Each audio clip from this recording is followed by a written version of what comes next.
ಗಣಪತಿ ದೇವರಿಗೆ ತುಳಸಿಯನ್ನು ಅರ್ಪಿಸುವುದಿಲ್ಲ ಯಾಕೆ? ಗಣಪತಿ ಹಾಗೂ ತುಳಸಿಯ ಶಾಪದ ಕಥೆ. ಹಿಂದೂ ಧರ್ಮದಲ್ಲಿ ತುಳಸಿಗೆ ಪವಿತ್ರ ಸ್ಥಾನವಿದೆ.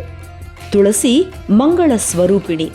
ವಿಷ್ಣು ದೇವರಿಗೆ ಬಲು ಪ್ರಿಯ ಸಸ್ಯ ಇದು. ಹೀಗಾಗಿ ವಿಷ್ಣು ಶ್ರೀಕೃಷ್ಣ ದೇವರ ಪೂಜೆಗೆ ತುಳಸಿ ಬೇಕೇ ಬೇಕು.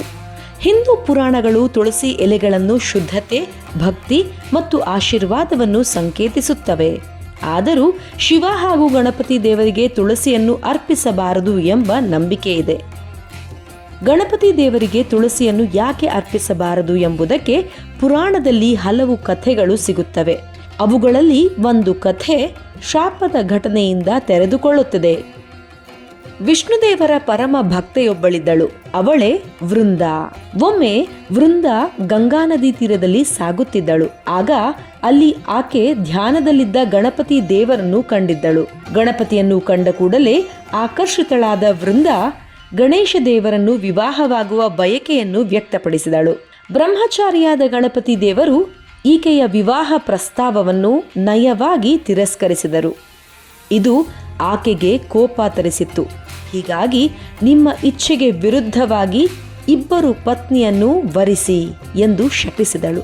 ಇದರಿಂದ ಕೋಪಗೊಂಡ ಗಣಪತಿ ದೇವರು ವೃಂದಾಗೆ ಅಸುರನೊಂದಿಗೆ ನಿನ್ನ ವಿವಾಹವಾಗಲಿ ಎಂದು ಶಾಪ ನೀಡಿದರು. ಕೋಪದ ಭರದಲ್ಲಿ ಇಬ್ಬರೂ ಶಾಪವನ್ನು ಕೊಟ್ಟುಕೊಂಡಿದ್ದರು. ಆದರೆ ಬಳಿಕ ಇಬ್ಬರ ಕೋಪವು ತಣ್ಣಗಾಯಿತು. ವೃಂದಾಗೆ ತನ್ನ ತಪ್ಪಿನ ಅರಿವಾಗಿ ಗಣಪತಿ ದೇವರ ಬಳಿ ಕ್ಷಮೆಯಾಚಿಸಿದಳು. ಅಷ್ಟರಲ್ಲಿ ಗಣಪತಿಗೂ ಹೃದಯ ಕರಗಿತ್ತು.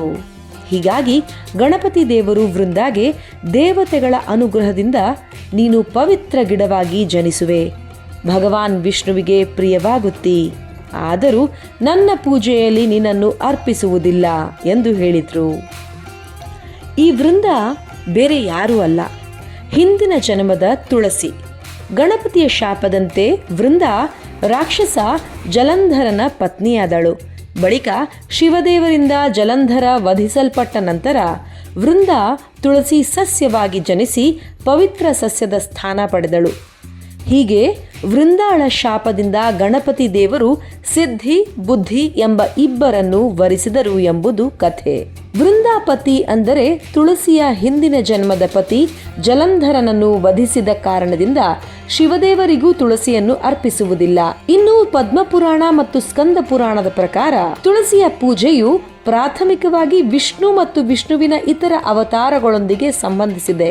ತುಳಸಿಯನ್ನು ಮಹಾಲಕ್ಷ್ಮಿಯ ಅವತಾರ ಅಥವಾ ದಿವ್ಯ ಸ್ವರೂಪವೆಂದು ಪರಿಗಣಿಸಲಾಗುತ್ತದೆ ಮತ್ತು ಮುಖ್ಯವಾಗಿ ವಿಷ್ಣು ಸಂಬಂಧಿತ ವಿಧಿಗಳಿಗಾಗಿ ತುಳಸಿ ಬೇಕೇ ಬೇಕು. ಇದೇ ಕಾರಣಕ್ಕೆ ಶ್ರೀಕೃಷ್ಣ ದೇವರಿಗೆ ತುಳಸಿಯನ್ನು ಅರ್ಪಿಸಲಾಗುತ್ತದೆ. ಧರ್ಮ ಗ್ರಂಥಗಳ ಪ್ರಕಾರ ಶ್ರೀಕೃಷ್ಣ ಅಥವಾ ವಿಷ್ಣು ತುಳಸಿ ಎಲೆಗಳಿಲ್ಲದೆ ಯಾವುದೇ ನೈವೇದ್ಯವನ್ನು ಸ್ವೀಕರಿಸುವುದಿಲ್ಲ. ಯಾಕೆಂದರೆ ತುಳಸಿ ಎಲೆಗಳು ಭಗವಂತನಿಗೆ ಚಿನ್ನ ಅಥವಾ ಆಭರಣಗಳಿಗಿಂತ ಹೆಚ್ಚು ಪ್ರಿಯವಾಗಿವೆ ಎಂದು ಹೇಳಲಾಗುತ್ತದೆ.